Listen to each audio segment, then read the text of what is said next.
Hello everyone, welcome to our classroom. तो जैसे कि आप सब लोगों को पता है कि अभी हमारे एमएससी के एंट्रेंस एग्जाम आने वाले हैं। तो मैंने अभी टेलीग्राम ग्रुप में देखा था कि केयूके का किसी ने बोला कि 1 जुलाई को है। तो बट मेरे को मैंने जब गूगल सर्च किया था तो मुझे वो कुछ 21 जून के आसपास दिखा रहा था। आई डोंट नो एक्सटेंड हुई है या जो भी है, क्योंकि अभी मैं बेसिकली हरियाणा में भी नहीं हूँ तो मुझे इतना पता नहीं रहता कि कैसे है। तो मैं भी बस जस्ट गूगल सर्च करती हूँ, मुझे जो मिलता है वो फिर मैं उसके अकॉर्डिंग आप लोगों को वीडियोस में बता देती हूँ, है ना। तो इसलिए बोलती हूँ मैं, आप लोग भी टेलीग्राम ग्रुप ज्वाइन करके रखो जिन लोगों ने नहीं किया है। तो आप लोग जो भी बताओगे मैं उसके अकॉर्डिंग ही फिर वीडियोस अपलोड करूंगी। और मतलब मेरे को भी अपडेट मिलती रहेगी। अगर मुझे ये पता होगा कि ओके एग्जाम में अभी टाइम है तो और वीडियोस हम अपलोड कर सकते हैं। तो मे बी कि मैं वहीं पे स्टॉप कर दूं और आप लोगों का एग्जाम में अभी टाइम हो तो आप लोग कुछ और वीडियोस का भी बेनिफिट उठा सकते हैं। तो मेक श्योर कि आप एक बार टेलीग्राम ग्रुप ज्वाइन कर लो, है ना। क्योंकि उस लोगों से उससे क्या होगा, आप लोगों का ही फायदा है ना। कि अब जैसे कि किसी स्टूडेंट ने अभी टेलीग्राम ग्रुप में थोड़े 1-2 घंटे पहले ही डाला कि आप प्लीज ओडीपीडी की वीडियोस अपलोड कर दो पहले, बाकी की बाद में करना। तो मैं आज क्या करूंगी, इस वाली वीडियो में हम पहले ओडी ही करेंगे, इससे जो नेक्स्ट वीडियो आएगी वो पीडी की ही होगी। तो आप लोग टेलीग्राम ग्रुप में मुझे बताओगे कि आप लोगों को किस सब्जेक्ट की सबसे ज्यादा नीड है। जैसे कि मैंने पहले बताया था, आप जो ये स्टैटिक और डायनेमिक्स ये वाले मैथ है इनको आप बाद के लिए छोड़ सकते हो, क्योंकि इनमें क्या होगा, आपका दिमाग भी ज्यादा लगेगा और मतलब मार्क्स तो उतने ही आएंगे। तो क्यों ना आप पहले सारे इजी मैथ्स करो, और उन इजी मैथ्स में भी आप अपने आप से बता सकते हो कि मैम ये वाले ज्यादा इंपॉर्टेंट है, ये वाले ज्यादा करवाओ, जल्दी करवाओ, पहले करवाओ। ठीक है। तो इसलिए जिन लोगों ने भी टेलीग्राम ग्रुप नहीं ज्वाइन किया है तो आप एक बार जाके ज्वाइन कर लो। ओके।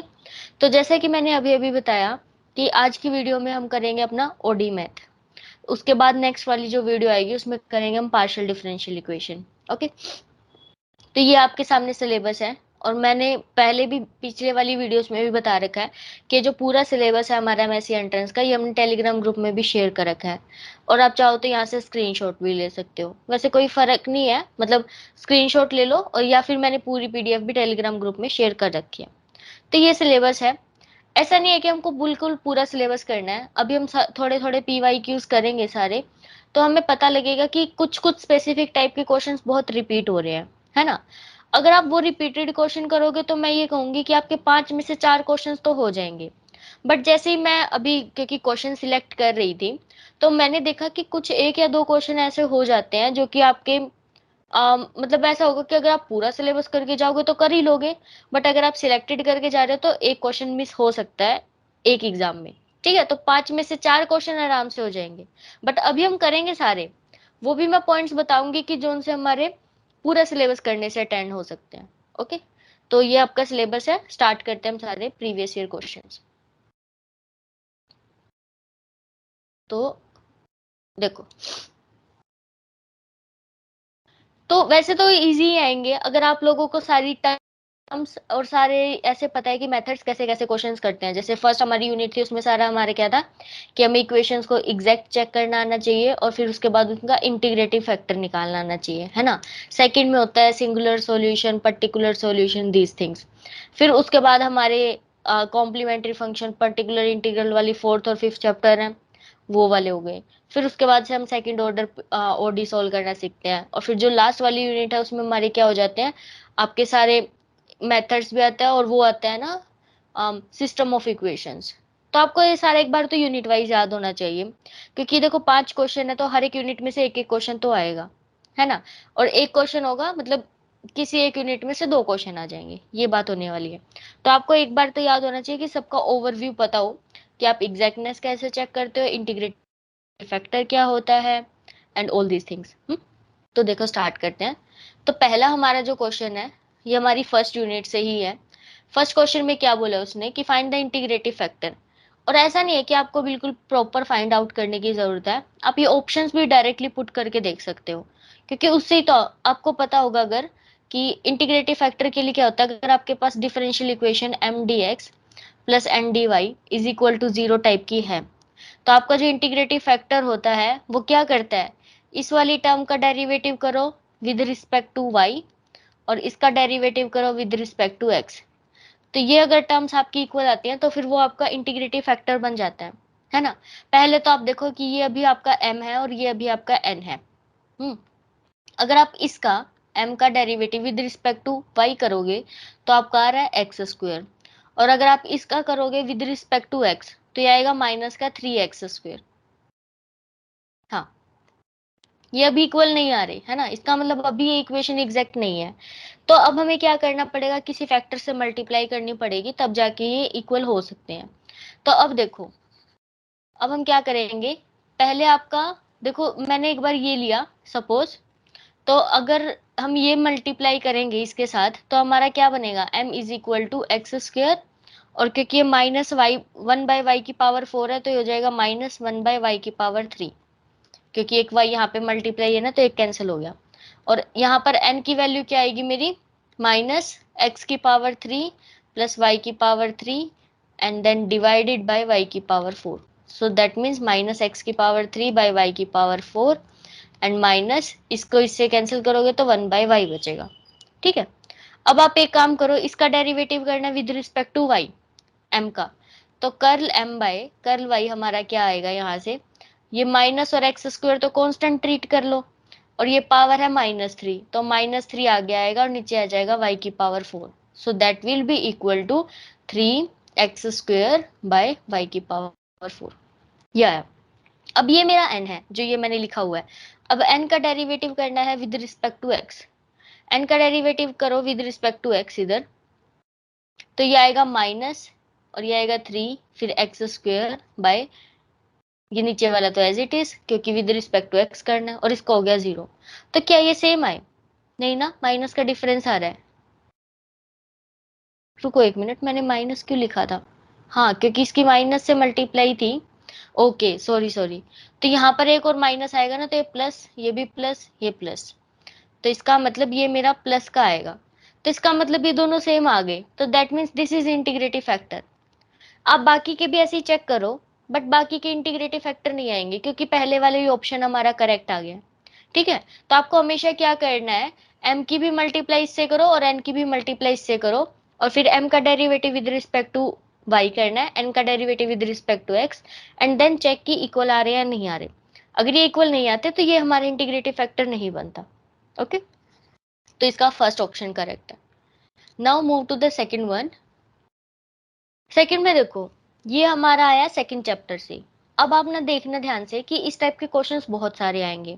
ठीक है, to find the solution of this equation, तो सबसे पहले आप ये चेक करो क्या ये क्लोरेट इक्वेशन बन रही है। कौन सी इक्वेशन, क्लो, रुको एक मिनट, स्पेलिंग देखते हैं। हाँ, IRUT, yes. So this equation, बस आप ये चेक करो कि क्या आप इस तरह से लिख सकते हो, y is equal to P X plus some function of p। p का मतलब dy/dx होता है, बट यहाँ पे क्वेश्चन में आपको p ही देगा। तो आप देखो, आपको ना इक्वेशन ये वाली गिवन है, that is p is equal to tangent P X minus Y. तो अगर आप यहाँ पे y को एक साइड ले जाने में सक्सेसफुल हो गए, क्योंकि अगर आप देखोगे ना ध्यान से, अभी आगे और भी क्वेश्चंस आएंगे, उसमें क्या है, ज्यादातर आपके सारे क्वेश्चंस क्लोरेट इक्वेशन से हैं, अगर सेकंड चैप्टर से क्वेश्चन आ रहा है तो आप एक बार, बस एक बार ये कोशिश कर लो कि वो इस टाइप का बन रहा है या नहीं बन रहा है ना। अदरवाइज वो फिर बिल्कुल स्पेसिफिक पे चला जाएगा कि आपको पूरा सिलेबस पढ़ना पड़ेगा, बट अभी तक ऐसा नहीं हुआ है, सारे क्वेश्चन इसी से ही आए हैं। So that will be equal to, अब मुझे y अलग से चाहिए तो मेरे को टेंजेंट को इधर लेके आना पड़ेगा, तो यहाँ से बनेगा tangent inverse p, that is equal to P X minus Y. तो यहाँ से मेरा क्या आया, y को इधर ले आओ, दैट इज पी एक्स और माइनस टेंजेंट इनवर्स p। ये बना है हमारा, है ना। और एक चीज और बता दूं, अगर आपके पास कोई भी इक्वेशन है जो कि क्लोरेट इक्वेशन बन रही है, तो उसका जो सॉल्यूशन होता है ना, solution of Clairaut equation, CE लिख देती हूँ, क्लोरेट इक्वेशन है, तो हमेशा आपको क्या करना है, जहां जहां पर आपके पास p है वहां पर आप कोई कांस्टेंट पुट कर दो, मे बी c। तो आपका जो आंसर आएगा वो क्या आएगा, y is equal to p की जगह c रख देना, तो c x प्लस f ऑफ c। तो यहाँ पर भी ऐसा ही करो, इसका जो सॉल्यूशन आएगा वो क्या आएगा, p की जगह c लिखना है ना, तो C X minus tangent inverse c। Okay, तो अपना देखो आंसर क्या है, ये रहा, ये वाला। ओके, तो इसका जो हमारा आंसर है वो थर्ड है। Next one. तो देखना अभी ध्यान से, आगे और भी क्वेश्चंस आएंगे कि आप चेक करो कि वो क्लोरेट इक्वेशन बन रही है या नहीं बन रही। Next is the particular integral of this differential equation. तो पी आई निकालना है बस। तो पी आई हम कैसे निकालते हैं, पहले इसको देखो, ये क्या बनेगा, ये बनेगा आपका डी स्क्वेयर प्लस 4, है ना, Y, and this is equal to this. तो पी आई हमारा कैसे निकलता है, 1/d² + 4, और यहाँ पर हम ये लिख देते हैं साइन 2x प्लस, और इसके साथ भी अलग से लिख दो 1/d² + 4, और यहाँ पर बनेगा e⁻x। क्या करते हैं हम हमेशा, जब भी साइन या कोस हो तो डी स्क्वेयर के प्लेस पर D square is equal to negative of ये वाला जो कोफिशिएंट है इसका स्क्वायर, तो -4। ठीक है, तो यहाँ पर हम क्या करेंगे, डी स्क्वायर की जगह -4 पुट करेंगे, तो ये बन जाएगा 1/-4 + 4 विच इज इक्वल टू 0। इसके लिए एक स्पेशल केस आएगा। अभी इसको चेक करो, ये क्या बनेगा, मैं इसको इरेज करती हूँ, हाँ।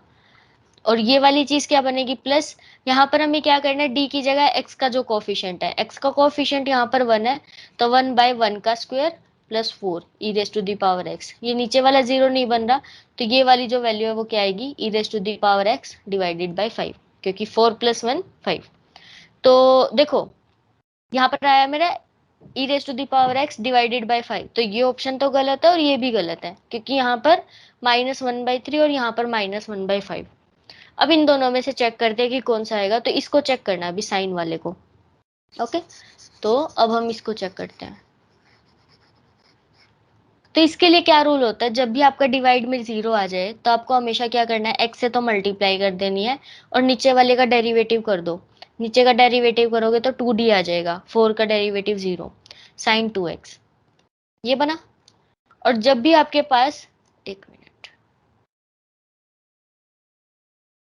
ओ ओ, यस, जब भी आपके पास 1/d हो तो उसका मतलब होता है इंटीग्रेशन, क्योंकि d का मतलब क्या होता है, डिफरेंशिएशन। तो आपको सिर्फ क्या करना है, इसका एक बार इंटीग्रेशन कर देना है। सो दैट इज x, और 2 को बाहर रख लेती हूँ मैं, x/2 हो जाएगा।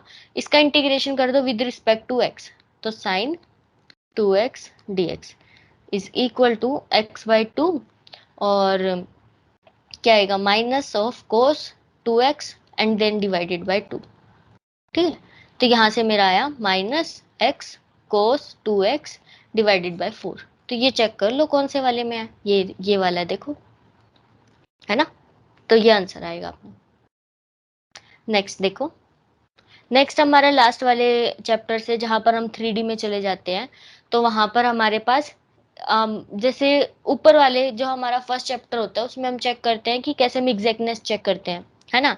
उसमें हम ये देखते थे कि कर्ल m/कर्ल y should equal to curl n/कर्ल x होना चाहिए। बट यहाँ पर जब हम 3D में आते हैं तो हमारे लिए कुछ इक्वेशन होती है, तो उसके लिए आपको एक पैटर्न याद होगा। आप हमेशा क्या करो, जैसे यहाँ पर m और n लाइन में आते हैं ना, m के बाद n आता है इंग्लिश में, इसी तरह से p q r भी अल्फाबेटिकली याद रखो। तो आपको क्या करना है, p q r, और इसी तरह से आप क्या करो, x y z, ये 3 चीजें याद रखो। अब आपको क्या करना है, आपको हमेशा ही जो भी इक्वेशन लिखनी हो तो हम हमेशा लिखते हैं, पहले p लिखोगे, फिर आप q लिखोगे और फिर r लिखोगे। अब ये देखो कि q के नीचे आ रहा है y और r के नीचे आ रहा है z, ठीक है, बट इनको आपको क्या करना है, क्रॉस कर देना है, मतलब q के नीचे z आना चाहिए, r के नीचे y आना चाहिए।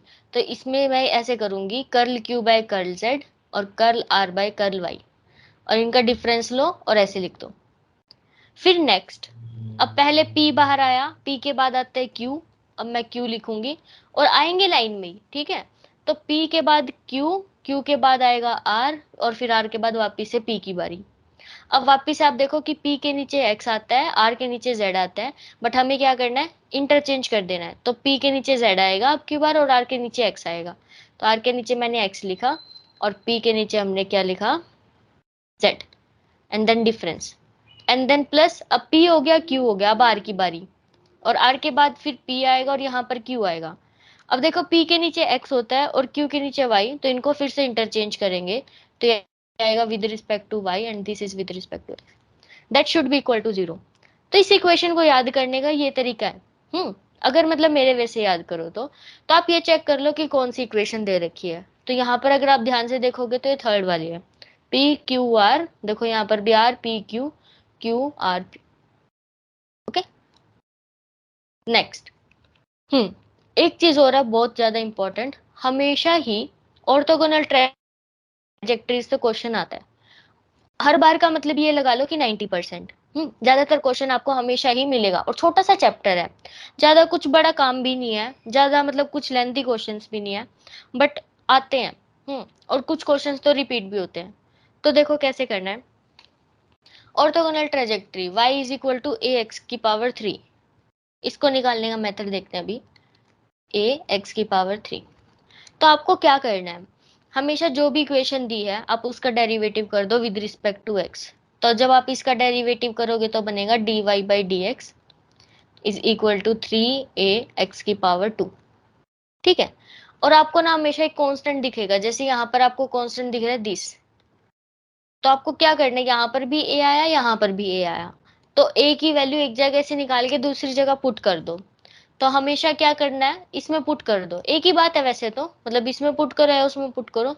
तो हम क्या करेंगे, यहाँ से ए की वैल्यू निकाल लेते हैं। तो मेरी यहाँ से ए की वैल्यू आएगी 1/3x² और dy/dx, है ना। तो यहाँ पे मैं पुट कर देती हूँ, तो y is equal to X की पावर 3/2x की पावर 2 और dy/dx। तो यहाँ से मेरी जो y की वैल्यू आई वो आई 1/2x dy/dx। ओके, लेकिन ये मेरी y के लिए आई है। ऑर्थोगोनल का मतलब बेसिकली क्या होता है, परपेंडिकुलर होना चाहिए, है ना। परपेंडिकुलर में अगर आप लोगों को याद हो कि स्लोप का मतलब होता है कि एक का स्लोप ऐसे हो, दूसरे का स्लोप ऐसे हो, है ना। तो उसमें क्या होता है कि अगर एक का स्लोप m1 है, दूसरे का स्लोप m2 है, तो m1 और m2 की प्रोडक्ट करोगे ना तो आपकी -1 आनी चाहिए। शायद हमने +1 +2 क्लास में पढ़ा है, जब भी आपके पास कोई दो ऑर्थोगोनल वेक्टर्स भी होते हैं तो उनका स्लोप की मल्टीप्लाई -1 आती है ना। तो अगर एक का स्लोप आपका dy/dx है, तो दूसरा है उसका स्लोप आपका माइनस का dx/dy नहीं होना चाहिए, तभी तो इनकी प्रोडक्ट करने पे -1 आएगा। तो ये अभी जो सारा काम हमने निकाला ये अपना ऑर्थोगोनल के लिए नहीं हुआ, ये अपनी जो ट्रेजेक्ट्री ये वाली थी इसके लिए ही सारा काम किया। अब जैसे ही मेरे को ऑर्थोगोनल में कन्वर्ट करना है तो मैं क्या करूंगी, dy/dx की जगह -dx/dy पुट कर दूंगी और इंटीग्रेशन कर दूंगी, तो वो ऑर्थोगोनल आ जाएगी। तो यही करते हैं अभी हम यहाँ पर dy/dx को किससे रिप्लेस करते हैं, -1/2x, माइनस लिखा है मैंने, और यहाँ पर आ जाएगा dx/dy। ओके, अब आप इसको इंटीग्रेशन कर सकते हो। इंटीग्रेशन के लिए पहले आप एक काम करो, इस 2 को और dy को इधर ले आओ, तो 2y dy is equal to -x dx।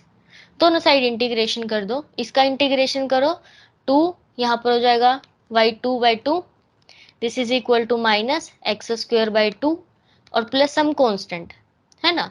सो इसका 2 से 2 कैंसिल हो गया, तो यहाँ से मेरा आया y² और माइनस माइनस को इधर ले आओ, x²/2 is equal to some constant. LCM लेना चाहो तो 2y² plus x² is equal to, यहाँ पर अगर c1 था तो यहाँ पर c2 आ जाएगा, क्योंकि 2 इंटू c2 हो जाएगा ना। तो 2y² प्लस x² आया है हमारा, देखो ये वाला।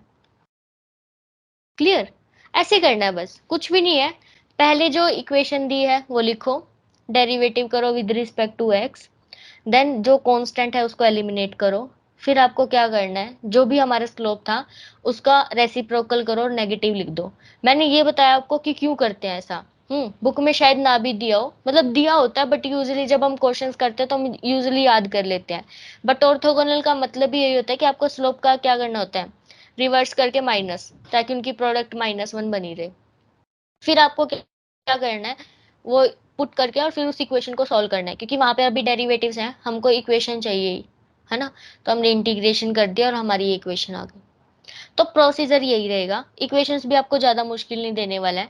अगर आप मतलब आराम से बैठ के वहां पर एग्जाम में रफ वर्क की तरह से करोगे तो आपका 1 मिनट से ज्यादा नहीं लगेगा इसको। तो ये क्वेश्चन स्किप मत करना, क्योंकि यूजुअली हम क्या करते हैं जब हम बीएससी एमएससी में बीएससी में पढ़ रहे होते हैं तो इस चैप्टर को स्किप करते हैं, है ना। तो क्वेश्चन अब की बार स्किप मत करना क्योंकि इजी क्वेश्चंस आ रहे हैं। तो इसको हम थोड़ा साइड करते हैं। Okay, next next is solution of this equation. देखो अभी वापस से ये ना आपका सेकंड चैप्टर का क्वेश्चन आ रहा है क्योंकि इसने पी की फॉर्म में दिया है। अब सिर्फ एक बार चेक करो कि क्या ये क्लोरेट इक्वेशन बन रही है। क्लोरेट का मतलब मैंने अभी अभी बताया था, y is equal to P X plus some function of p। क्या इस टाइप की बन रही है? देखो बन सकती है। कैसे? यहाँ पर आपको दिया है y माइनस पी एक्स और इस पूरे की power 2 is equal to 1 plus P square, ये दिया है। तो आपको y अलग से चाहिए ना, आप पहले पूरे की पावर 1/2 कर दो, तो आपका बन जाएगा square root of 1 plus P square. फिर आप ये जो माइनस का पी एक्स है इसको इधर ले आओ, तो ये आपका प्लस का पी एक्स हो जाएगा। तो मैं इसको इरेज कर देती हूँ और ये हमारा बन गया is equal to P X. ऐसे बन गया।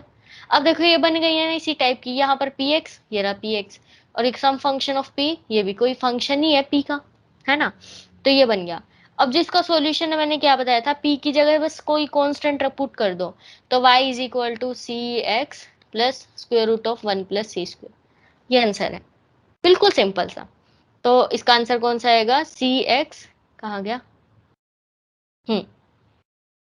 देखने दो, ये रहा। ठीक है, तो इस तरह से। Okay, next one is P D x plus X sine Y D Y is equal to 0 is exact. उसने कहा है कि ये एग्जैक्ट है, तो p की वैल्यू निकालनी है। तो p का मतलब क्या है कि अगर आप इसका डेरिवेटिव करो विद रिस्पेक्ट टू y और इसका डेरिवेटिव करो with respect to x, that should be equal. तो एग्जैक्ट दे रखा है तो इसका मतलब ये होगा इज इक्वल टू इसका derivative, derivative of this x sine y और इसका विद रिस्पेक्ट टू x, है ना। जब आप इसका derivative with respect to x करोगे तो क्या आएगा? Sine y। तो sine y is equal to derivative of p with respect to y। अब दोनों साइड इंटीग्रेशन कर दो, विद रिस्पेक्ट टू y करना पड़ेगा, इसका with respect to y integration करो तो आएगा माइनस कोस y। तो आपका आंसर आना चाहिए, ये क्या हुआ, curl p by curl y is equal to, हाँ ठीक है,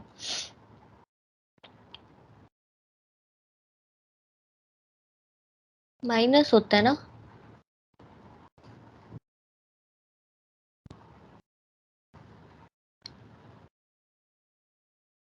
देखो माइनस कोस वाई आना चाहिए, but minus cos Y solution में नहीं है।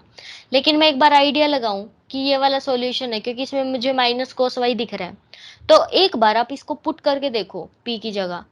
तो अगर मैं p को मान लूं, suppose let p is equal to X square minus cos Y, जो कि ऑप्शन में दे रखा है, तो अगर आप इसका डेरिवेटिव करोगे ना विद रिस्पेक्ट टू y, तो ये तो कांस्टेंट ही हो गया ना एक तरह से, क्योंकि with respect to y derivative करना है। तो ये आपका क्या आएगा? साइन y ही तो आएगा। इसलिए आप एक चीज ध्यान रखना कि ये माइनस कोस वाई तो होना ही चाहिए, साथ में कोई एक्स की टर्म हो सकती है, क्योंकि उसका जब आप डेरिवेटिव करोगे विद रिस्पेक्ट टू वाई तो इट विल गो, है ना, तो वो खत्म हो जाएगा। तो इसलिए अभी हमारा थर्ड ऑप्शन ठीक है। क्लियर? नेक्स्ट, नेक्स्ट में क्या बोला है? सॉल्यूशन फाइंड आउट करना है ना।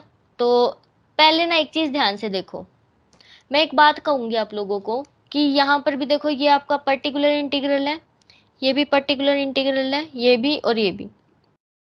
चारों ऑप्शन में ना अलग अलग पीआई दे रखे हैं आप लोगों को। तो आप सीएफ मत निकालो, आप पीआई ही निकालो। जब आपके पास पीआई निकल गया तो इनमें से कोई एक ही ऑप्शन मैच करेगा ना, तो आपका टाइम बचेगा। ठीक है, ये चीजें होती हैं जिससे कि आपका टाइम भी बच सकता है, आप ज्यादा क्वेश्चन अटेम्प्ट कर सकते हो और ज्यादा मार्क्स आ सकते हैं। ठीक है, तो इसको थोड़ा सा स्ट्रेटेजिकली देखेंगे हम। अभी हमें क्या करना है, सिर्फ पीआई पे फोकस करना है। तो इसका पीआई निकालते हैं। कैसे निकलेगा? 1 by this is D square plus 6 9 plus D और 5 E raise to the power 2x। और ये सिंपल ही होता है, 5 तो हमारा बाहर आ जाएगा, डी की जगह आपको 2 पुट करना है ना। तो 5, 1 बाय डी की जगह मैं 2 पुट करूंगी तो 4 प्लस 6 दूनी 12, यहाँ डी है ये 6 9, और यहाँ पर 9 था, क्या कर रखा है, हाँ 6 दूनी 12 और प्लस 9, और ये यहाँ पर आ जाएगा E raise to the power 2x। So that will be equal to 5 E raise to the power 2x, और नीचे हमारा कितना बचेगा, अरे ये हमारा 16 16 और 9 25, तो 5 से 5, तो 1/5 E raise to the power 2x। तो ये वाला ही ऑप्शन ठीक है ना। इससे आपको बहुत टाइम बच जाएगा, आपको CF निकालने की जरूरत ही नहीं है। थोड़ा सा ध्यान से ना आप ऑप्शंस को भी देखा करो क्वेश्चन को स्टार्ट करने से पहले, ठीक है। ऑप्शन से ही हो सकते हैं कि आपका सारा ही मतलब आधा काम आसान हो जाए। चलो नेक्स्ट करते हैं। नेक्स्ट में क्या बोला है, सॉल्यूशन ऑफ दिस इक्वेशन। अब ध्यान से देखो ये कौन सी इक्वेशन है। जब डबल डेरिवेटिव है तो पावर x की पावर 2 मल्टीप्लाई है, जब एक डेरिवेटिव है तो x की पावर 1 मल्टीप्लाई है, और जब कांस्टेंट है तो कुछ नहीं है। इसको बोलते हैं हम होमोजीनियस इक्वेशन, है ना। और होमोजीनियस इक्वेशन में हम सबसे पहला काम क्या करते हैं, x is equal to e raise to the power z put करते हैं और फिर अपना सॉल्यूशन प्रोसीड करते हैं। मैं साथ साथ में आपको रिकैप भी दे रही हूँ ताकि आप लोगों को पता चले कि हाँ उस चैप्टर में ऐसा भी होता था। तो जब भी आपके पास डेरिवेटिव्स हैं और उनके अगर कोफिशिएंट्स कांस्टेंट है तो अपना फोर्थ चैप्टर होता था। बट जैसे ही वेरिएबल्स आने लगे कोफिशिएंट, तो हमारा फिफ्थ चैप्टर आना स्टार्ट हो जाता था। तो फिफ्थ चैप्टर में हमारा ये होता था कि जितने डेरिवेटिव उतनी पावर होनी चाहिए एक्स की मल्टीप्लाई में।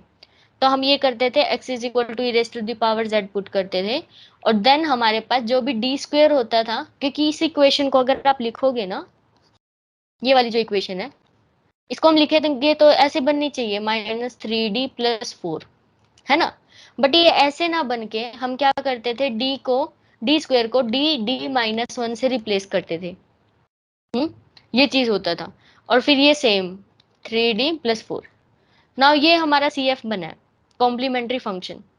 अब इसको सॉल्व करते हैं क्योंकि इसके अंदर पर्टिकुलर इंटीग्रल तो कुछ है नहीं, ये तो जीरो दे रखा है।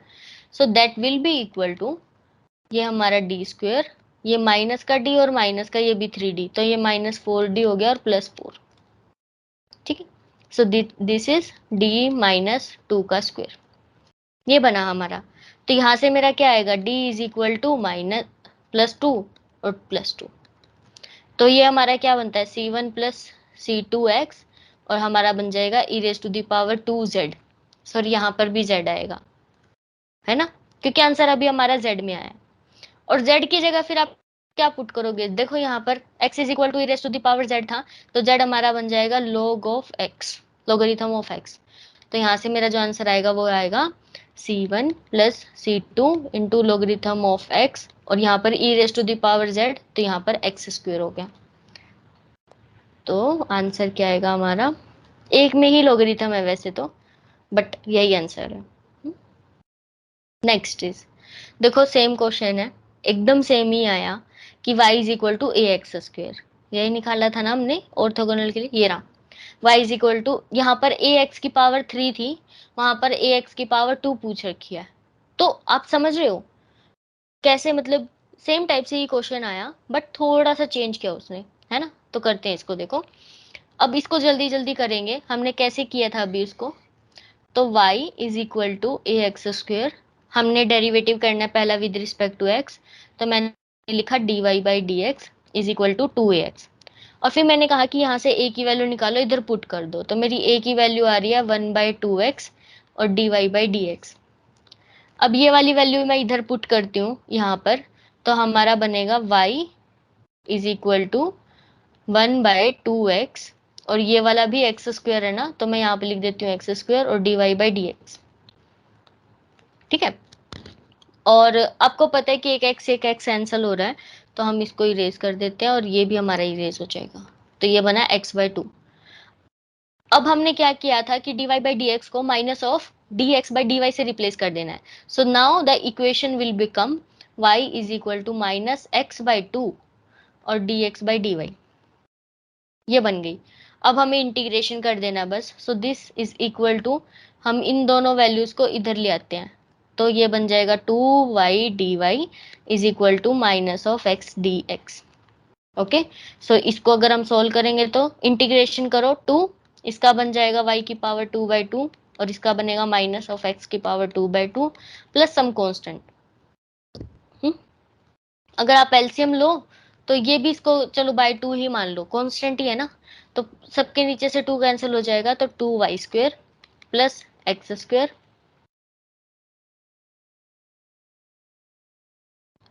Is equal to c1।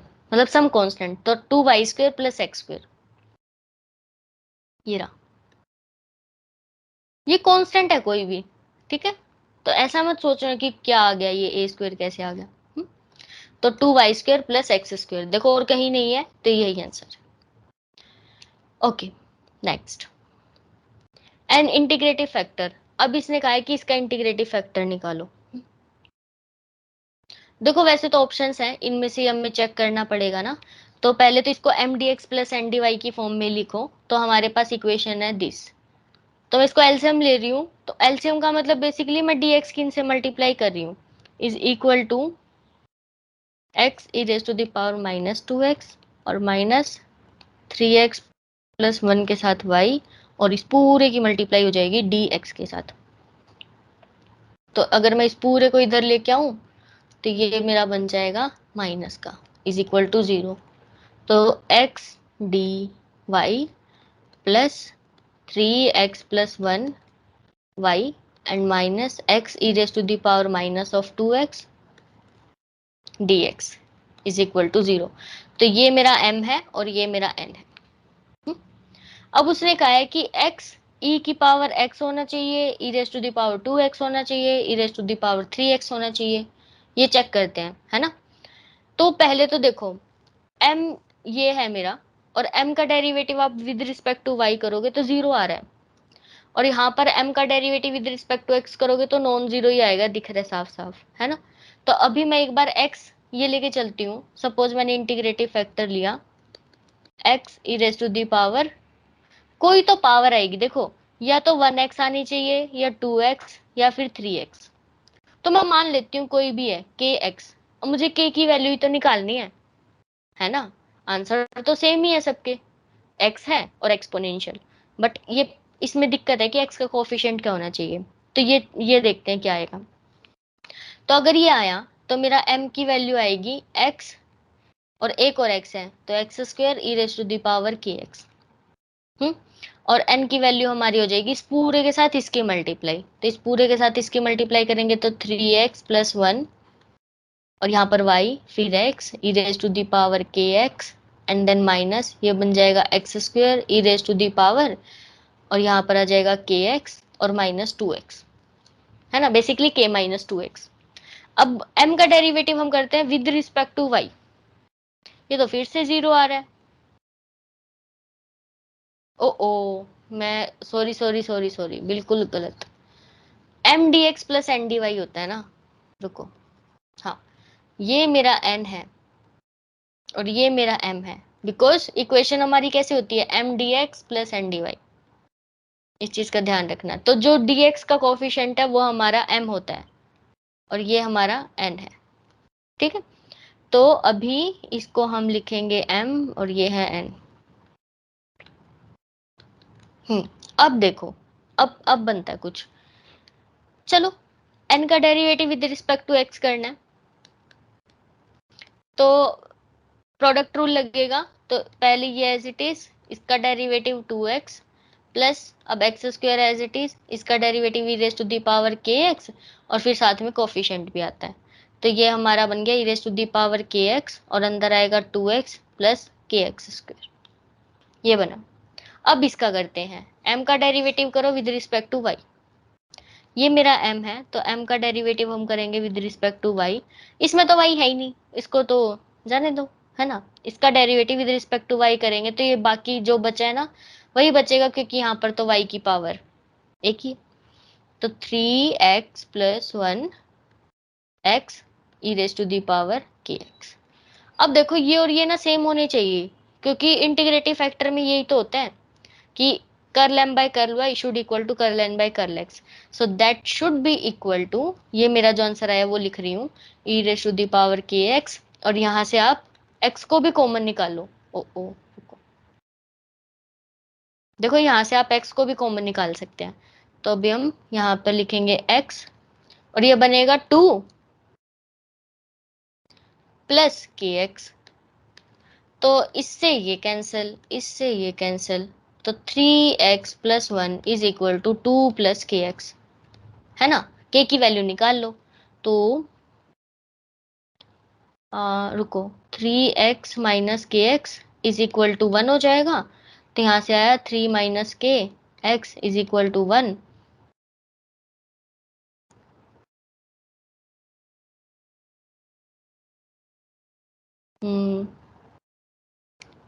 ये तो कुछ गड़बड़ हुई है।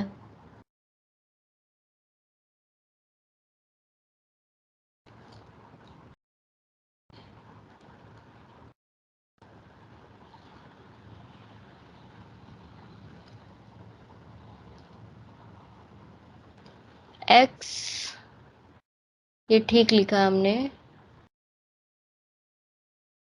क्योंकि यहाँ से हमारी k की वैल्यू तो नहीं आ सकती। रुको, सोचते हैं 1 मिनट।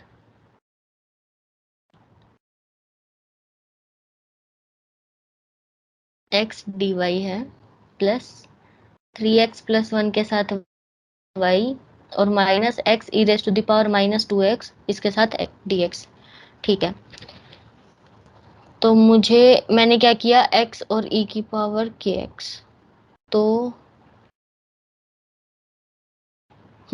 इसका derivative with respect to y करेंगे तो 3x प्लस 1 और आएगा x e raise to the power kx, ये भी ठीक है। इसका डेरिवेटिव करो विद रिस्पेक्ट टू x, इसका किया हमने तो ये हमारा आएगा 2x और फिर किया एज इट इज, और इसका किया ये आएगा, तो ये आया के एक्स स्क्वायर प्लस 2x, ये भी ठीक है। x जैसे ही कॉमन लिया तो यहाँ पे 2 और यहाँ पर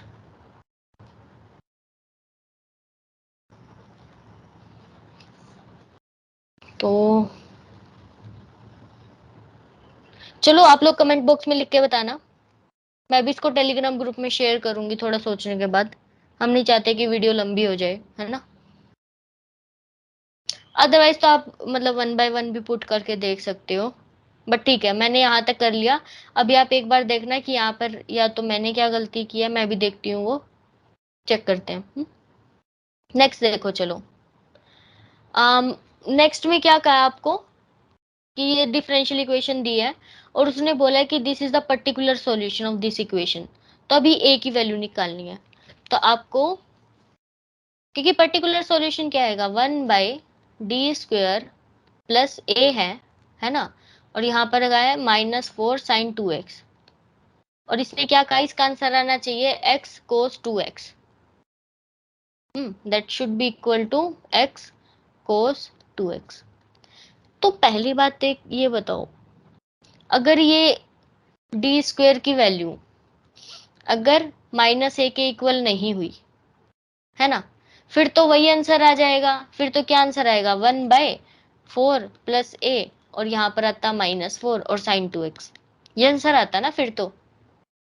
बट ऐसा नहीं है, आंसर तो उसने क्या दे रखा है, कोस। कोस तो कब आएगा, और पहली बात तो उसने ये भी दे दिया x के साथ मल्टीप्लाई है, तो इसका मतलब वो पहली बार तो फेल होगा ना, तो पहली बार तो उसका नीचे 0 आएगा। तो इसका मतलब यहाँ से मेरी d² की वैल्यू -a के इक्वल होनी चाहिए।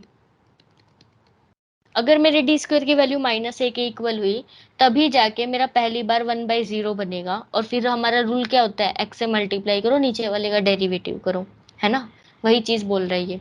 तो हम क्या करेंगे, d² is equal to -a, और d² की वैल्यू कितनी आएगी यहाँ से, -4, तो -4 इज इक्वल टू -a, तो a की वैल्यू 4 होनी चाहिए यहाँ पर।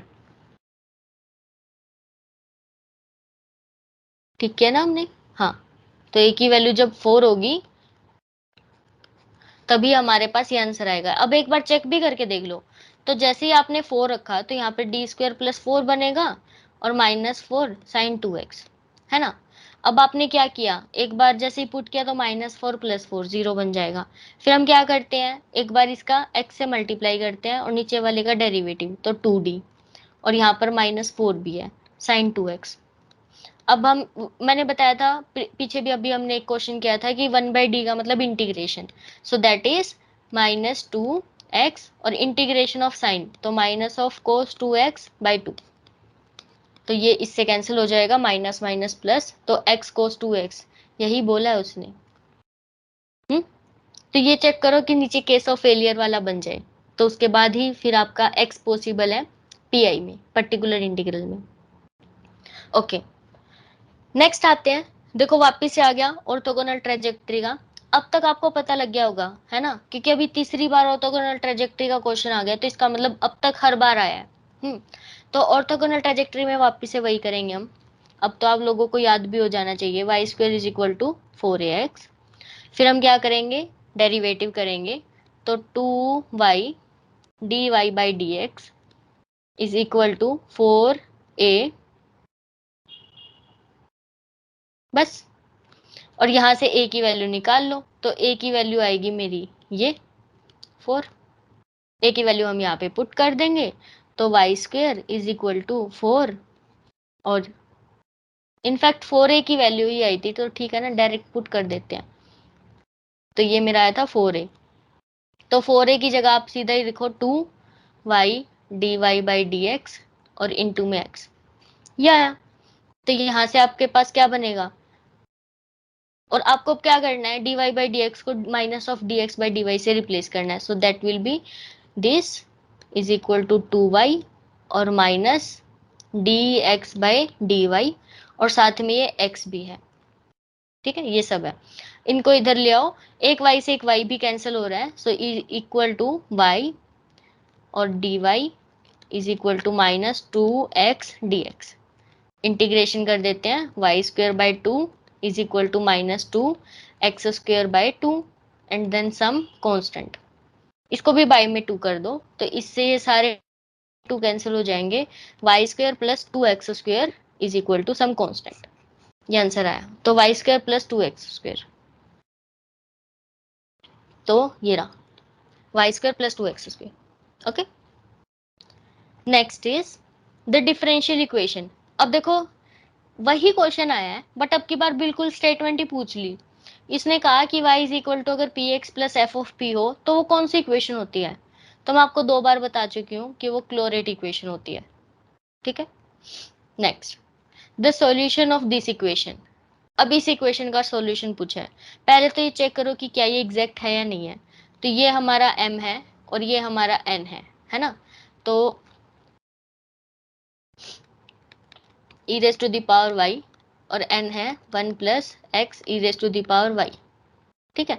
अब m का डेरिवेटिव करेंगे विद रिस्पेक्ट टू y, तो आएगा e raise to the power y, और n का डेरिवेटिव करो विद रिस्पेक्ट टू x, वो भी e raise to the power y। तो इसका मतलब एग्जैक्ट तो है। फिर उसके बाद सॉल्यूशन निकालना है। अब सॉल्यूशन देखो कैसे निकालता है, अगर आपको याद हो m dx, यहाँ पर y कांस्टेंट लिखते थे, एंड प्लस यहाँ पर integration the terms containing of the terms of n which are not containing x, है ना, n नॉट कंटेनिंग x, यहाँ पे लिख देते हैं नॉट कंटेनिंग x, और पूरे की multiply with respect to y, and that is some constant, ठीक है। तो m देखो अपना है e raise to the power y, इसका कर दो with respect to x, plus इसमें देखो ऐसी टर्म जो कि x को कंटेन नहीं कर रही, तो ये है ना सिर्फ, इसमें x नहीं है, इसमें तो x है, तो यहाँ पर आएगा सिर्फ 1 is equal to some constant. तो इसका इंटीग्रेशन करो, x e raise to the power y हो जाएगा, और इसका करोगे तो y is equal to c1, तो y x into e raise to the power y, तो ये ओके, ये आया हमारा। नेक्स्ट देखो, नेक्स्ट में क्या कहा है, y is equal to x p plus a by p. ये तो डायरेक्ट ही क्लोरेट की फॉर्म में लिख के दे दिया ना, क्योंकि क्लोरेट की फॉर्म ही यही होती है, x into p plus some function of p, वही दे रखा है। तो आप सीधा क्या करो, p को c से रिप्लेस कर दो, तो आपका आएगा सी एक्स और a बाय सी, ये रहा, ठीक है, सिंपल। नेक्स्ट, इसमें पूछा है सिर्फ पी आई निकालना है, ओके। तो इसमें क्या कहा है हमें, एक्स स्क्वायर उसके साथ में e raise to the power 3x भी है ना। तो इसका भी रूल आपको पता होगा अगर, तो मैं लिख लेती हूँ पहले, 1 बाई डी स्क्वायर प्लस 2, तो यहाँ से स्टार्ट करते हैं, 1 बाई डी स्क्वायर प्लस 2 और साथ में हमें गिवन है e raise to the power 3x और x स्क्वायर। ये निकालना है हमें। अब जैसे ही अगर आपको पता हो कि अगर एक्सपोनेंशियल मल्टीप्लाई में होता है और अगर हम एक्सपोनेंशियल को बाहर निकालना चाहते हैं तो हम क्या करेंगे, इस d की जगह d प्लस ये कोफिशिएंट लिख देते हैं, है ना। तो जैसे ही मैं एक्सपोनेंशियल को बाहर निकालूंगी यहां से, तो वो मेरा क्या बन जाएगा, 1/d की जगह हम लिखेंगे d+3, क्योंकि x का कोफिशिएंट 3 है, इसका स्क्वायर +2 और फिर पूरे के साथ x स्क्वायर। अब इसको सोल्व करते हैं। That will be equal to e raise to the power 3x 1/d square +9 +6d +2। और क्योंकि ये 11 हो जाएगा तो हम इसको 11 ही लिख लेते हैं ना, 6d, ये हाँ ओके, +11 एक्स स्क्वायर। अब इसमें से अगर आपको पता हो रूल क्या होता है कि आपको हमेशा जो कांस्टेंट टर्म है वो बाहर निकाल लो और फिर हम उस पर बाइनोमियल लगाते हैं। So this is equal to e raise to the power 3x और मैं नीचे से 11 को बाहर निकाल रही हूँ, तो हमारा ये बनेगा 1/1 प्लस, क्योंकि 11 बाहर आ गया, और यहाँ पर लिखो 6d/11 और यहाँ पर आ जाएगा d²/11, है ना, ये बना। और इसको जब आप ऊपर लिखोगे तो इसकी पावर -1 हो जाएगी, तो इसको हम ऐसे भी लिख सकते हैं।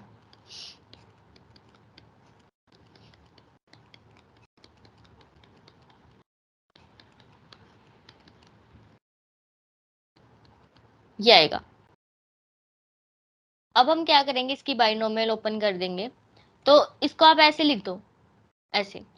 तो इसमें क्या होता है, अगर आपको याद हो, अगर 1 प्लस समथिंग है, मतलब x लिखो, अगर मैं यस अगर 1 प्लस एक्स है और इसकी पावर आप -1 कर रहे हैं, तो आएगा 1, फिर -x आएगा, फिर x की पावर 2 आएगा, फिर -x की पावर 3 एंड सो ऑन। तो आपको यही रूल फॉलो करना है। So this is equal to 1 plus, पहले प्लस करके आएगा, सॉरी -6d/11 प्लस d²/11 और फिर आएगा इसका स्क्वायर प्लस 6d/11 का प्लस d²/11 इसका square and so on, and x की पावर 2। अब क्योंकि x की पावर 2 है, तो 2 से ज्यादा डेरिवेटिव करोगे ना तो वो तो कौन 0 ही आ जाएंगे, क्योंकि जब डबल डेरिवेटिव करोगे तभी 2 आ जाएगा, थर्ड डेरिवेटिव करते 0 आ जाएगा, तो आपको उससे ज्यादा निकालने की जरूरत नहीं है। तो इसको जब हम सोल्व करेंगे तो ये हमारा बनेगा दिस 1 -6d/11 -d²/11 और प्लस, अब देखो a² plus b² plus 2ab, है ना। पहले इसका स्क्वायर लिखो 36 d का स्क्वायर और इसका हो जाएगा 1 to 1, इसका करोगे तो d की पावर 4/1 to 1 प्लस 2ab, है ना। तो 2ab करेंगे तो 6 दूनी 12 d की पावर 3 और by 1 to 1 and so on. ये तो हमने ना एक्स्ट्रा ही लिखे हैं, देखो ये वाली टर्म, क्योंकि मैंने बताया कि 2 से ज्यादा डेरिवेटिव करोगे तो ये वाली टर्म तो वैसे ही 0 देंगी, और जब आप इनसे हायर पावर लिखोगे वो भी 0 ही आएंगी, तो इसलिए इन सब को लिखने की जरूरत ही नहीं है, क्योंकि सारी टर्म 0 ही देने वाली है। तो अब देखो e raise to the power 3x/11, अब 1 की x² से मल्टीप्लाई तो x² -6/11, एक बार डेरिवेटिव करो x² का तो 2x, यहाँ पर 2 बार करना है, यहाँ पर भी 2 बार करना है, तो -x² का 2 बार डेरिवेटिव तो 2/11 प्लस 36 इंटू 2/11, नहीं 11 नहीं 1 to 1, ठीक है। ये आंसर है, बस अभी इसको सिंप्लीफाइड और कर लो, तो this will be equal to x² -6×2=12/11 और इनका एलसीएम लेना पड़ेगा क्योंकि ये, तो प्लस 1 to 1 और यहाँ पर आएगा माइनस के 11×2=22 और प्लस, असल में 2 भी हम कॉमन ले ही सकते थे, ले ही लेते हैं, तो मैंने यहाँ पर 2 बाहर निकाल लिया क्योंकि इसमें भी 2 है, इसमें भी 2 है, तो ये हमारा बन जाएगा 11, वो भी माइनस का, plus 36। So that will be equal to, ये हमारा 25 हो गया, 25 दूनी 50, तो ये हमारा पूरा आएगा प्लस 50। ठीक है, तो ये हमारा आंसर आया है, दिस वन। तो देखते हैं, चलो।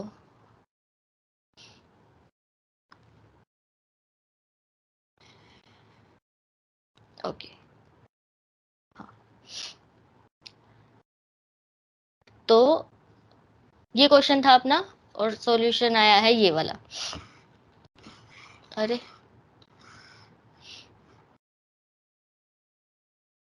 हाँ, तो ये हमारा सॉल्यूशन है, तो देखते हैं कहाँ मैच हो रहा है। ओके, एक्स स्क्वायर माइनस 12/11 और प्लस 15/121, ये वाला। ओके, तो ज्यादा मुश्किल नहीं था, बस आपको रूल्स पता होने चाहिए, है ना। नेक्स्ट, सेम आया है, देखो y square is equal to 4x, अभी ऊपर ही निकाला था, तो कहाँ गया वो, ये रहा।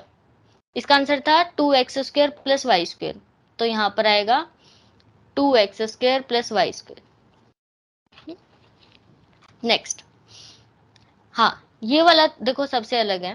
मैंने बताया था आपको कि कुछ एक दो क्वेश्चन ऐसे आएंगे जिसके लिए आपको पूरा ही सिलेबस करना पड़ेगा, तो ये उनमें से एक है।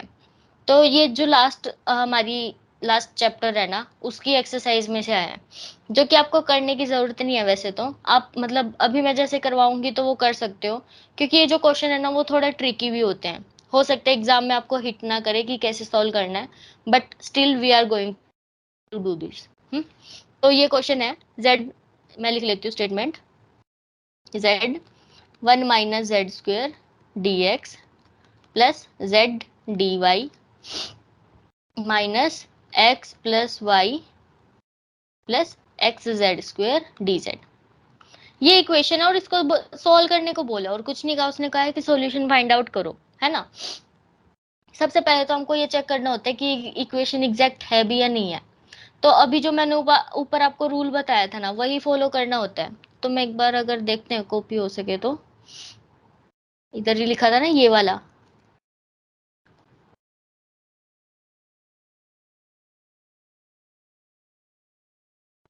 ठीक है, पहले आपको एग्जैक्टनेस चेक करनी है।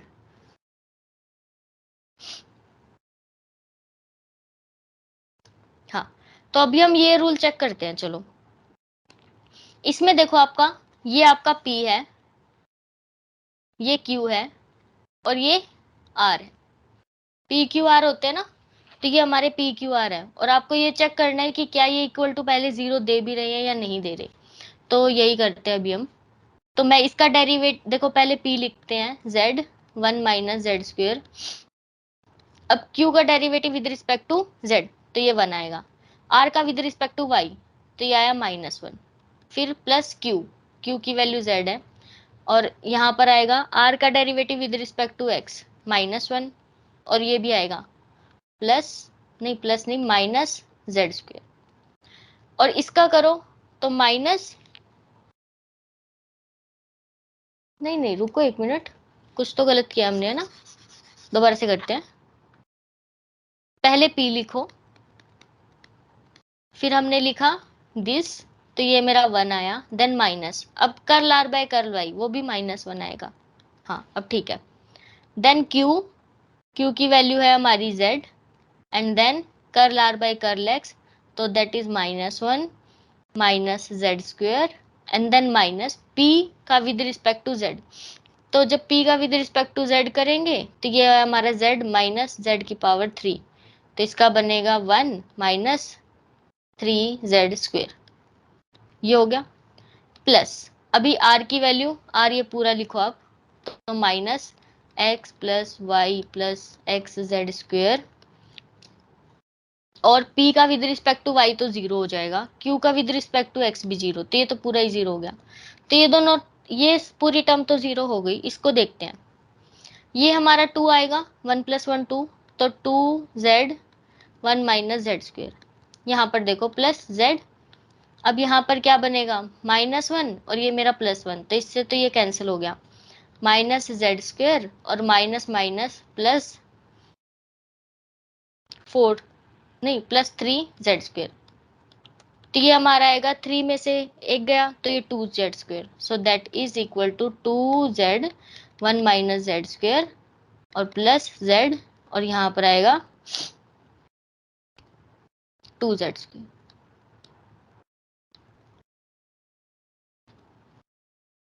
कुछ तो गलती की होगी हमने।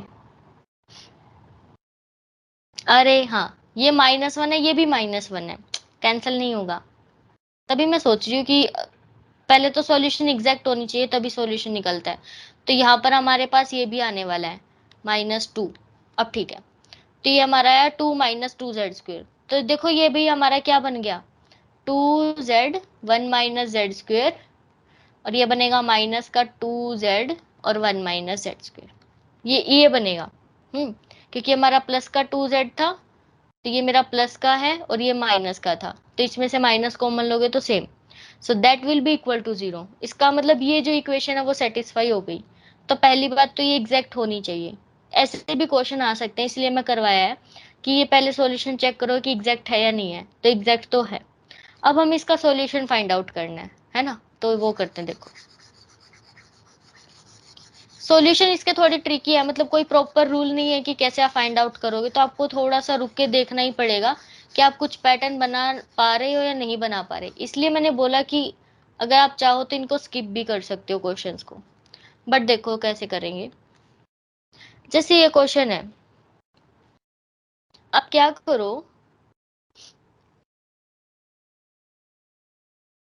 इसको अगर मैं z से डिवाइड कर दूं पूरी इक्वेशन को, तो ये बनेगी 1 माइनस z² dx, प्लस ये बन जाएगा dy, है ना, और ये माइनस ये बन जाएगा x प्लस वाई इसके साथ dz, और माइनस ये x z dz। ये बना। एक बार और z से डिवाइड करो, देखो क्या बनेगा। ये z, इसके बाय में z, इसके बाय में z, और इसका तो z हट ही जाएगा, तो ये बनेगा x। तो ये क्या बनेगा अपना 1/z, और ये बनेगा माइनस का z। नहीं, खोल ही लेते हैं, रुको इसको। तो ये हमारा बनेगा dx/z minus z dx।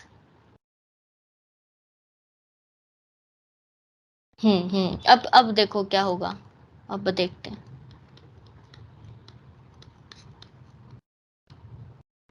Minus x D Z, देखो ये मैंने क्यों किया। अब क्या करो, इसको और इसको साथ में ले लो।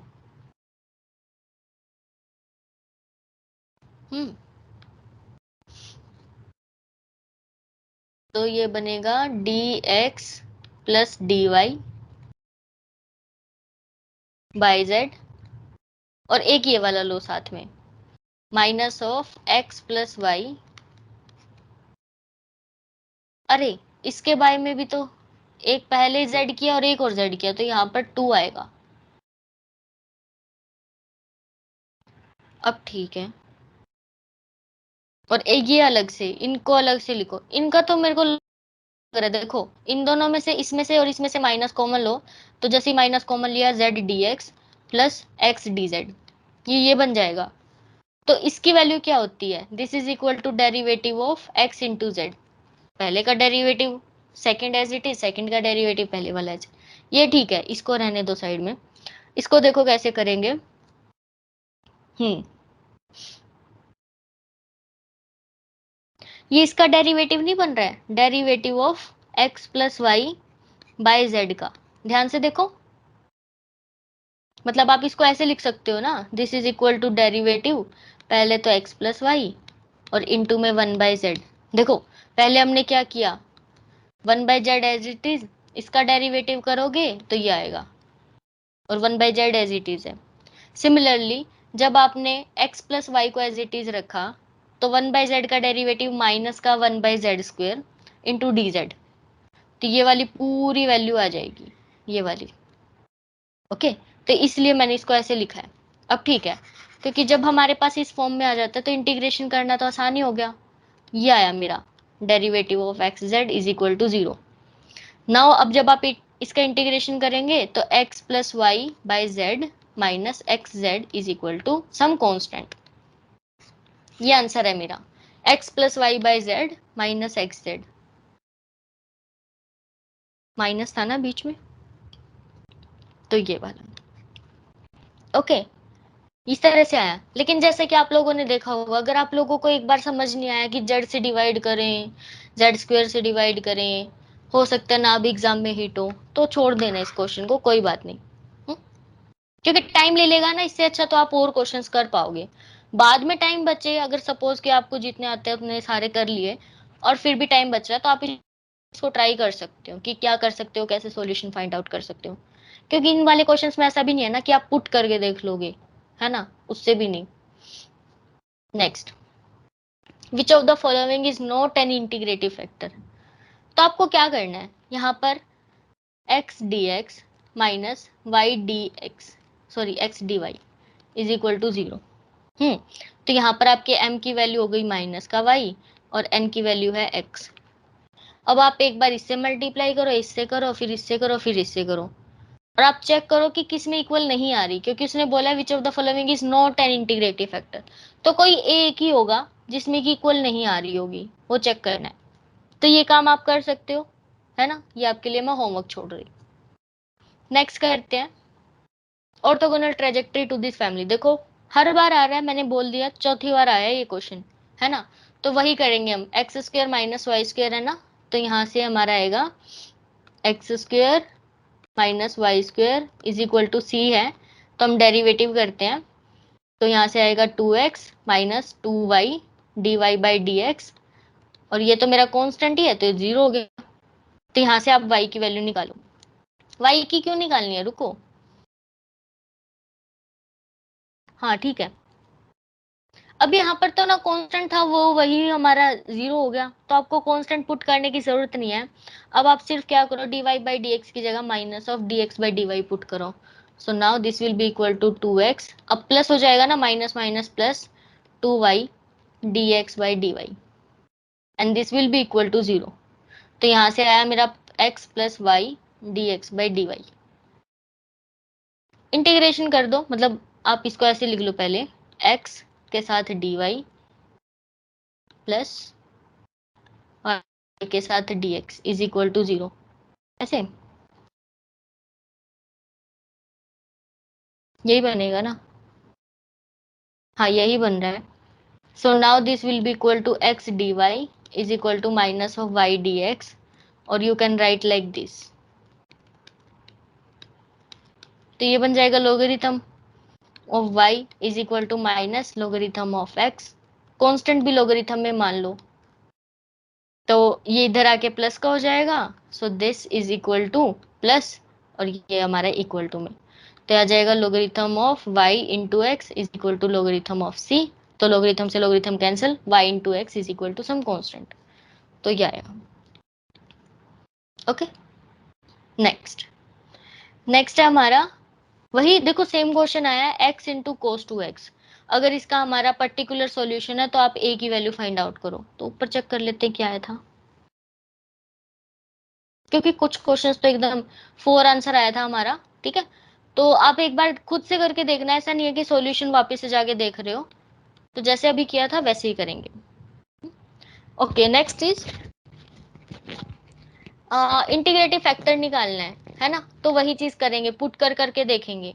तो देखो e की पावर या तो x माइनस एक्स या e की पावर y माइनस वाई, ये चेक करना है।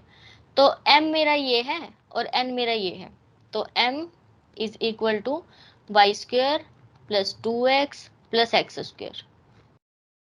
तो एक बार मैं e raise to the power x लेके देखती हूँ, चलो, और n आ जाएगा 2y e raise to the power x। करते हैं derivative, curl m by curl y, इसका derivative with respect to y, तो 2y और e raise to the power x with respect to x करो, तो ये तो सेम ही आ गया। ओहो, मतलब तुम ये देखो कि मेरा पहला ही गेस कैसे करेक्ट लगा है। तो ये हमारा इसका आंसर आएगा e raise to the power x, है ना। और भी चेक कर सकते हो आप, और सारे नहीं आएंगे ऑब्वियसली। आप लोगों को लग रहा होगा कि मैं आंसर याद करके आई हूँ, बट ऐसा कुछ नहीं है। मैंने वैसे ही तुक्के से पहले e की पावर x ही चेक करके देखा, बाय चांस हो गया। Okay, now next is particular integral निकालना है वापिस से, है ना। तो ये देखो, ये हमारा बन क्या रहा है, ध्यान से देखो, 1/d माइनस 3 की पावर 2, और ये है e raise to the power 3x। अब जैसे ही 3 पुट करोगे ना तो क्या बनेगा, 0। फिर आप क्या करो, एक बार x से मल्टीप्लाई करो नीचे वाले का डेरिवेटिव, तो ये बनेगा 2d माइनस 3 e की पावर 3x। बट ये तो वापिस से 3 रखते ही फिर से 0 बन रहा है, एक बार और x से मल्टीप्लाई कर दो, एक्स स्क्वेयर बाय 2। अभी एक बार डेरिवेटिव किया तो 2 ही बचेगा, e raise to the power 3x। तो ये आंसर है, ये रहा, सिंपल। आपको रूल्स पता होने चाहिए बस, है ना। The complementary function of the differential equation this, जो भी हमें डिफरेंशियल इक्वेशन दे रही है इसका सी एफ निकालना है, कॉम्प्लीमेंट्री फंक्शन ओनली, तो इस पे फोकस करो।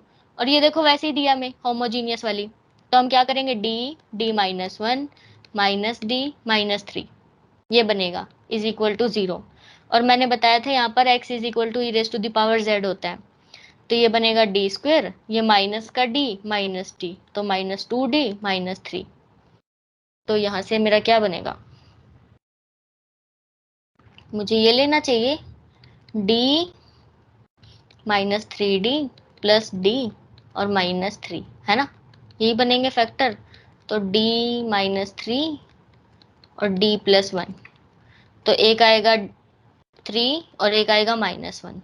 तो जो मेरा सी एफ आएगा वो आएगा C1 e raise to the power 3z plus C2 e raise to the power minus z, and that will be equal to C1 e नी x की पावर 3 प्लस C2 x की पावर -1।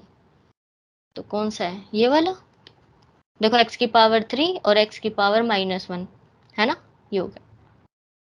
Okay, next question is, उसने बोला है the value of determinant used for solving the differential equation this. देखो इससे वैसे कम आएंगे, मैंने जैसे बताया था ना कि आपको शुरू में ही वीडियो के कुछ कुछ एक दो क्वेश्चन ऐसे हैं जिसके लिए आपको पूरा सिलेबस करना पड़ेगा। अब तक कोई क्वेश्चन नहीं आया था जिसमें कि आपको method of variation of parameters या फिर वो वाला चैप्टर ही करने की जरूरत पड़े। बट यहाँ पर जो ये लास्ट वाले दो क्वेश्चन हैं उन वाले चैप्टर्स में से एक एक बार ही आए हैं, है ना, तो ये भी करते हैं। तो जब आपको याद हो method of variation of parameters में क्या करते हैं, पहले तो आप सी एफ निकालते हो, तो इसका सी एफ निकालते हैं सबसे पहले। कॉम्प्लीमेंट्री फंक्शन आएगा d square plus 4 which is equal to 0, तो d is equal to plus minus 2 iota. तो वो बनेगा हमारा C1 लिखो, मतलब cos 2x plus C2 sin 2x, है ना, ये बनेगा। फिर हम क्या करते हैं, हम हमेशा इसको y1 मानते हैं और इसको मैं y2 मानते हैं, ऐसे ही करते हैं।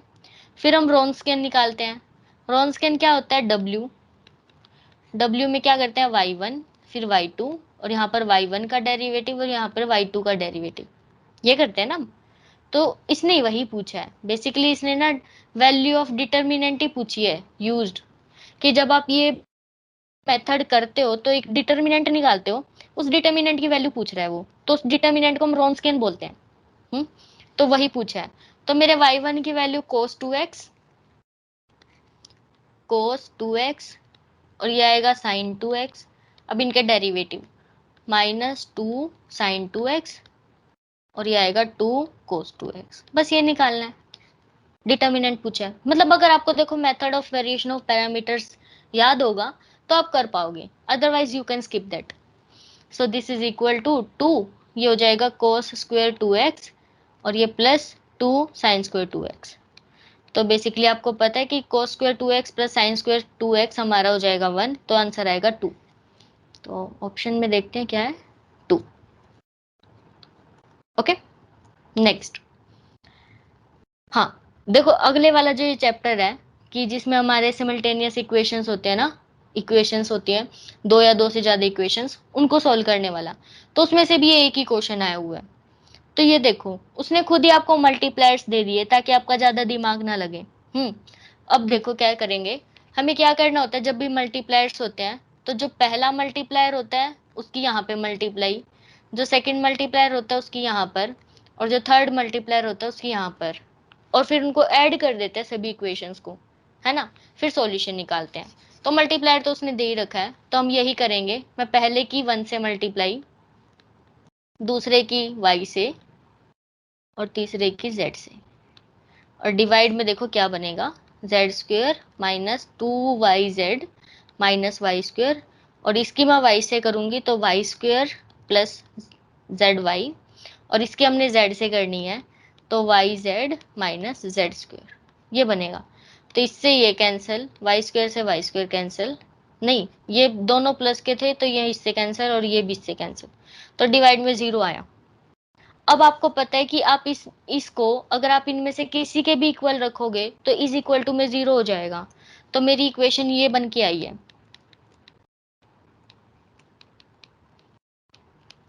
अब इसका इंटीग्रेशन कर दो, x square by 2, y square by 2, z square by 2 is equal to some constant है ना c1, इसको भी बाय 2 कर दो और पूरे को 2 से डिवाइड कर दो, तो हमारा आंसर आएगा x square plus y square plus z square is equal to some constant.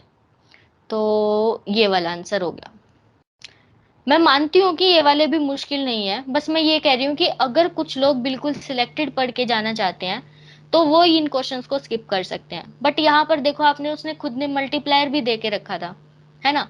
तो भी मतलब तो काफी इजी हो गया था कि आपका टाइम नहीं लगेगा, आधा मिनट लगती है मैक्सिमम, जैसे कि मैंने अभी करके दिखाया। ठीक है, तो ज्यादा तो आप, मैंने अभी बताया कि पहला चैप्टर नहीं स्किप करेंगे, ऑर्थोगोनल ट्रेजेक्टरी वाला बिल्कुल स्किप नहीं करेंगे, और जो ये मेजरली हैं जैसे फोर्थ चैप्टर हो गया, फिफ्थ चैप्टर हो गया, इनसे तो क्वेश्चन आ ही रहे हैं, है ना। तो ये पहले ये चैप्टर पूरे कंप्लीट करो और फिर ये वाले एक बार देख लो कि हर एक मेथड में क्या होता है। जैसे method of variation of parameters में क्या था, चेंज ऑफ इंडिपेंडेंट वेरिएबल में क्या होता है, ऐसा होता है ना। वे सारे मेथड्स एक बार देख के जाओ कि उनमें होता क्या है, नोट डाउन कर लो मेथड्स को, और फिर आपको हेल्प हो जाएगी कि अगर कोई भी एक एक्स्ट्रा क्वेश्चन आ रहा है तो आप उसको अटेम्प्ट कर पाओ एटलीस्ट। और ये जैसे अगर लास्ट वाला क्वेश्चन अगर आप थोड़ा सा भी पढ़ के गए हो ना चैप्टर तो कर दोगे, क्योंकि इसमें आपसे कुछ नहीं पूछा, उसने मल्टीप्लायर भी दे दिया। यूजली हमें मल्टीप्लायर खुद चूज करने होते हैं। हम्म? तो आई होप आप लोगों को पता लगा होगा कि किस टाइप के क्वेश्चंस आते हैं ओडी में। नेक्स्ट वाली जो वीडियो होगी उसमें हम पीडीके करेंगे। ओके, तो कोई भी डाउट हो आप कमेंट बॉक्स में टेलीग्राम ग्रुप में बता सकते हैं। Thanks for watching.